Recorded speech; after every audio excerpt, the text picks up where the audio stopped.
Hey, what's up, fam? It's Chappell, host of the Recap Kickback podcast, here for our second exit interview of Fox's new reality show, The Snake. With me, my co-host Jenny Autumn, and the first of our double eliminated contestants this week. It's Brian. Brian, welcome back. Hey, how's it going? It's going great for us, but we definitely have questions for you. Brian, you had a very interesting exit in this episode, and I have dying to know, how did you end up on this show in the first place? How'd you find the snake? Oh, they recruited me. I have such an interesting backstory that they said, "Hey, we got to get this guy on a show." Uh, I've done a couple of shows based on my past. I was on America's Most Wanted, not as a suspect. Um,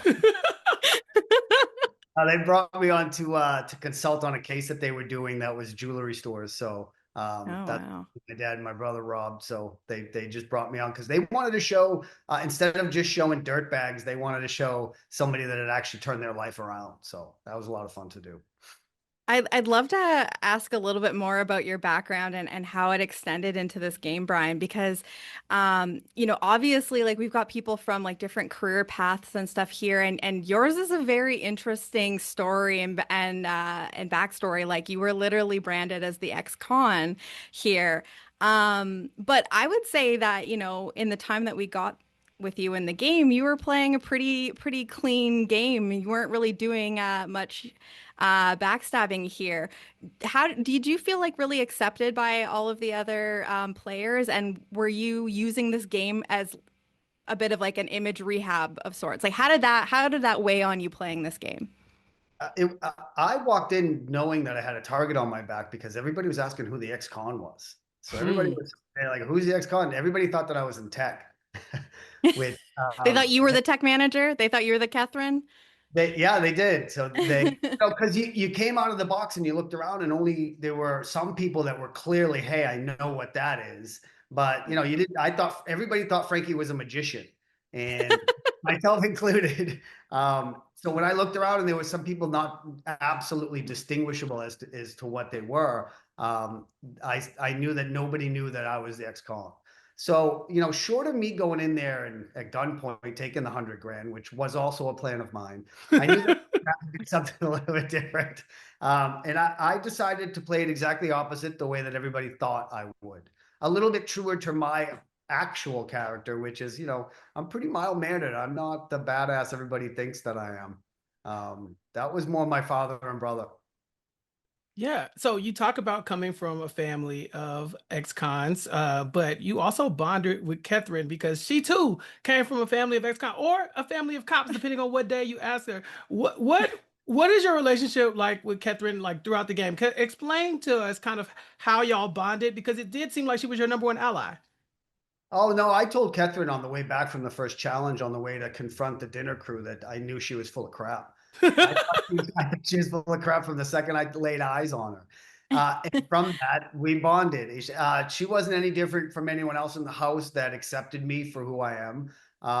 And for some reason, trusted me. I mean, so many people in that show, Mina included, just trusted me from the get-go. And I don't know where that comes from. I did have the label of ex-con, and you certainly don't want to trust the ex-con, but at the same time, I was able to win over their trust. So I thought that was a good part. And my strategy from the get-go was, hey, I got to make sure everybody likes me, everybody trusts me, and I was just going to try to win everybody over. I believe that in this episode you even say at one point that it's probably going to be someone who everyone really likes that's going to get taken out here with this with the twist of the double snake with two people getting eliminated. And really with with you and Cody, two people that were in pretty good standing with a lot of the house going into this episode, that kind of came true here. Do you What do you attribute more to your elimination here? Do you feel like more of a victim of like two sides going at each other and kind of just getting left behind? Or do you think that there was something more at play here that had you end up in the bottom two and get eliminated here? I think it was because the house was pretty divided instantly with that from the dinner crew to the trauma crew we were calling ourselves. We were systematically taking out dinner crew. So the first two were dinner crew people, and we were going to continue along that line. Jack kind of threw a wrench into it. We knew we were going to eventually have to save somebody from dinner crew, and it ended up being McLean. And I think the day of that third safety ceremony, I sort of looked around and there was the bro crew, which was Jack, um, Brett, and Devontae. So I was like, I'm not getting in that crew. I tried to work out with them and tried to stay with them as much as I could, but I knew I was going to get saved by those guys. Then we had what we called the Jersey Five. You had Frank, you had Katherine, you had Jordan, and you had Frankie, and then you had me. And I noticed it was an odd number. So it was right around 5 o'clock that day. And I had been working on the pastor all day because I wanted the pastor to save me after he became Snake. And I was expecting him to for a lot of reasons. One, I had done my best to befriend him the entire time. The rest of the house was after him. It was incredible to see how much they mistrusted him right from the get-go. Right out of the box, they saw a priest and they didn't trust him, Yeah. which was crazy to me. I wanted to understand it more than anything else. So I was pretty mad at the pastor in that third episode that he was going to continue along the lines of, "Hey, I'm going to save everybody in the dinner crew, and what does it look like for you guys in the trauma crew?" So I knew I was in trouble walking into that ceremony. Yeah, what's that like being the ex-con coming in thinking people aren't going to trust me because of my occupation, and then coming in and being well trusted by a lot of them, but then watching them look at a pastor and be like, no, no, no, we're not going that route. I said these people are right out of their minds, is what they are. It was odd to me that he became instantly um, a target. hmm hmm I I saw. Um, Well, Go go ahead. ahead, Jenny. Oh, I wanted to touch on what you had just said though about, being upset with Pastor Jacob and how you had been working on him and expected to be saved because of him being in the double head snake. Now, having seen how things played out, do you do you think that if he didn't have his hands tied by what the guys did with Devontae, flipping the script and saving Brett, do you think that, if it came down to more than just you and Cody and Derek, that uh, he would have kept you safe, and that it was more so about keeping Derek, who he was closer with, like, or did he just see you as expendable? Because really, it seemed like the way that they were if things went the way that Jacob was planning and the way that they thought that the choices would go, you would have been somewhere more in the middle. But with Brett ending up being picked really early and that kind of screwing Derek over, that seems to be kind of where things really fell apart, right? Yeah, I knew the pastor was going to pick Derek, Yeah. especially for the reason why Derek picked the pastor in the previous safety ceremony. They're both dads. They both have little girls. I can't win that loyalty. You automatically feel a kinship to that person, and I just couldn't bust into that. So I knew what was going. I was absolutely expendable. That was a good word, and I hate that I was. I'm still struggling with it. Thank you very much for Oh, bringing up my trauma. I'm sorry about that. I Hey, didn't mean no, I to. was so bummed, but that's just the way that kind of game goes. I probably would have done everything different if I were to do it again. Did you know that the pastor had this idea to work with the bros and basically give his power away, allowing them to potentially have it in their, the ability to flip, where Devontae does get to choose whoever he wants to choose rather than the pastor taking his own route and selecting this? Because had he done what Derek wanted, you would have been fine. But because he decided to go with the bros, like, were you aware of this pecking order that he lined up? Because it sounded like a bad plan. Yeah. The pastor spent the day walking around to everybody, sort of gathering us together and asking after he saves everybody from the dinner crew, what does our side look like? And that's when I got mad. I said, Mhm. dude, this isn't. You have a house divided. You're a pastor. I was expecting you to do something a little different. Sort of bring the house together if you could. But that wasn't what he was planning on doing. So in that third episode, him and I have it out a little bit, and at the end of it, I tell him, "Listen, we're okay. I just expected something different from a pastor." Mhm. I'm curious, as we see that there is like a house divided kind of growing, more intensely throughout this episode. Um, had you had escaped elimination here, let's say, a scenario that I think was totally possible to happen there, where it's Cody and Christine that get eliminated instead. Let's say McLean saves you over Christine or something like that, and then obviously Jacob's gonna save Derek, and you make it out here, but it's very clear. What's gone down here and that there are two sides. Based on what you said about the bros, am I right to assume that you would lean towards the Derek and Jacob side of things, or would you be trying to stay out of this entirely? Like, what's your move if you had lasted here?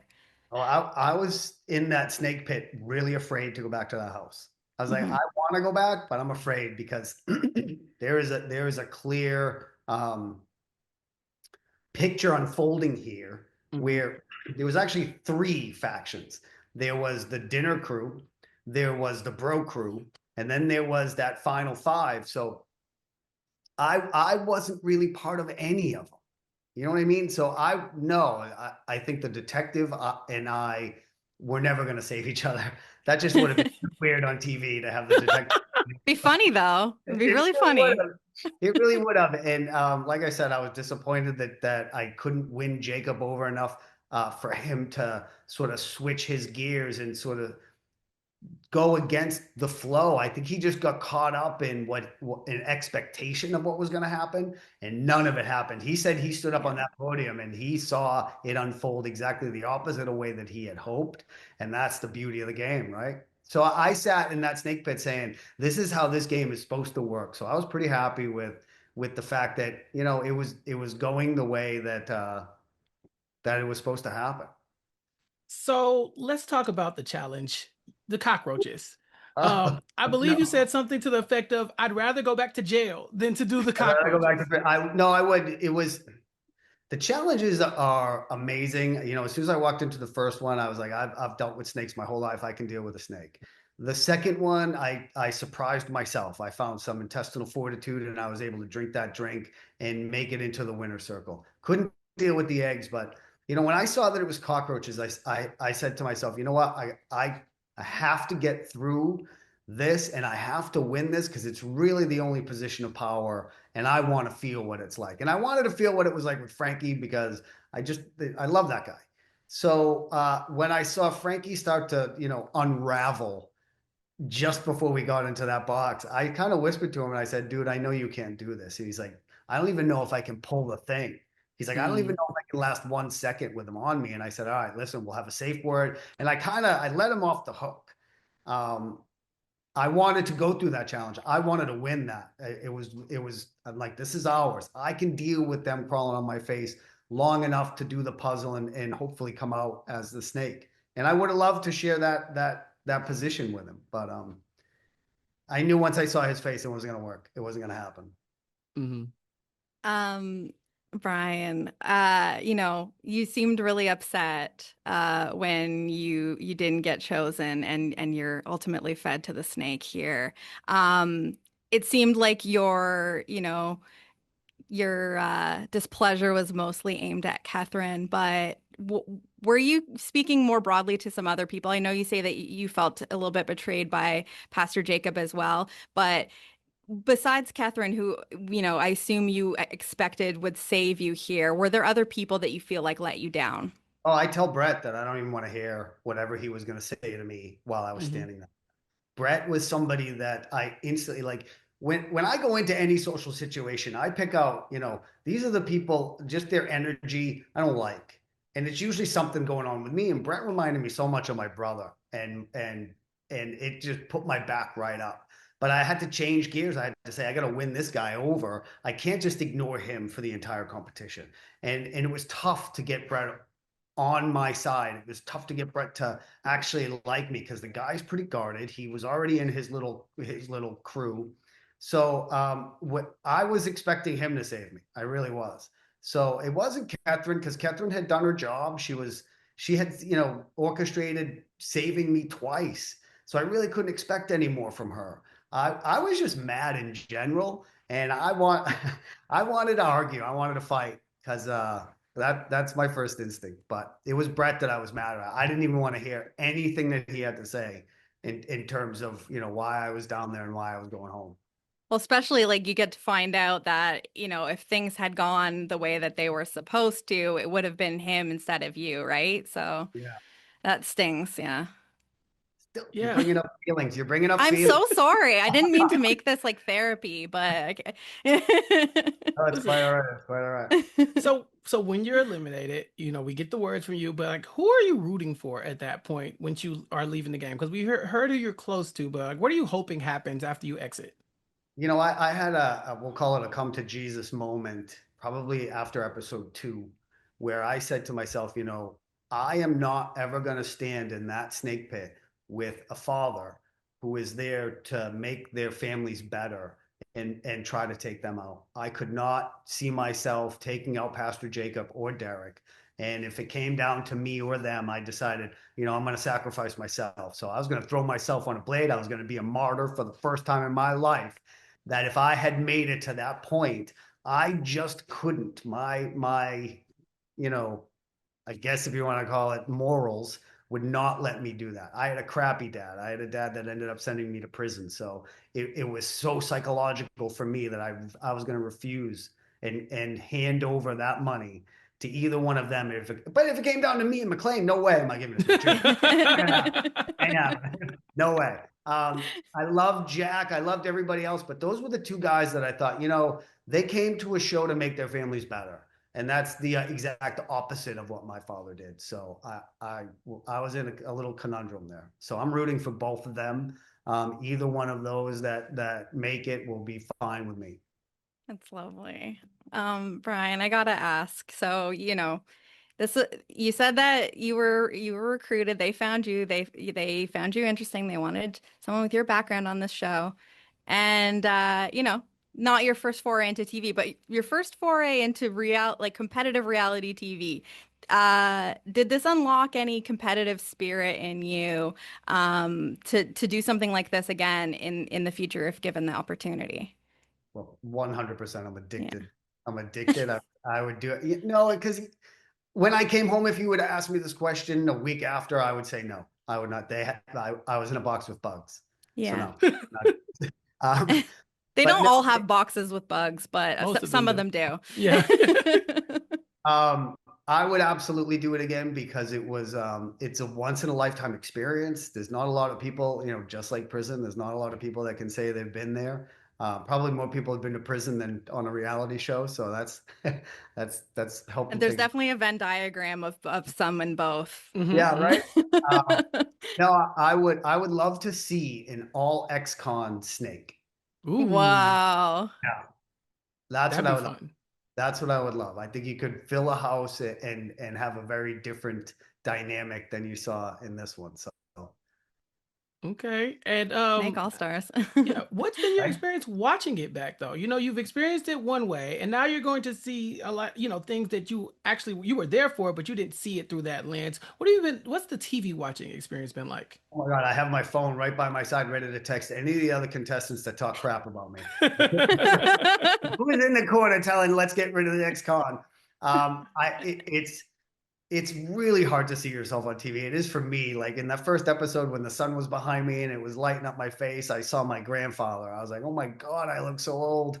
Um, but other than that, it's a lot of fun. It's a lot of fun to watch. I've watched them both. Everyone in this house is absolutely sick of the snake because I've watched every episode 1,000 times, studying it. Um, so it was a blast, and I like to watch myself. I don't know how I'm gonna feel about watching me covered in bugs, but I'm ready. All right. No one And looks good covered in bugs, don't worry. No one, no no one. Okay, Brian, thank you so much. Tell everybody if you want any followers on social media or if you're working on anything else in the media, let people know how to find you, how to keep up with what you have going on. Oh, I have a podcast called Family Jewels Podcast. So if you want to hear Oh, the whole story of It's a how great my name. my father and my brother got involved in this, what's cool about the podcast is I recorded phone calls with my dad before he died, so you can hear his opinion of what we did. I mean, we robbed 22 jewelry stores together as a family. He was integral in getting that started. I blame him for getting involved in that, and it was cool to do that with him, kind of go through each one of the robberies and kind of give you the details of it. And then from there, it's the redemption part. You know, I've done a lot to correct that. Prison worked on me. I ain't ever going back. So that's where you can catch me. All right. Thank you Awesome. so much. This has been a pleasure. Yeah, this has been a lot of fun. So thank you guys. Thank you, All Brian. right. This is awesome. Okay, y'all. That was Brian, our most recently eliminated contestant from The Snake. To keep up with more of our coverage of The Snake and other reality TV shows, please subscribe to the We Know Reality TV podcast feed on WeKnowRealityTV.com. Peace. This is RHAP. We know reality TV.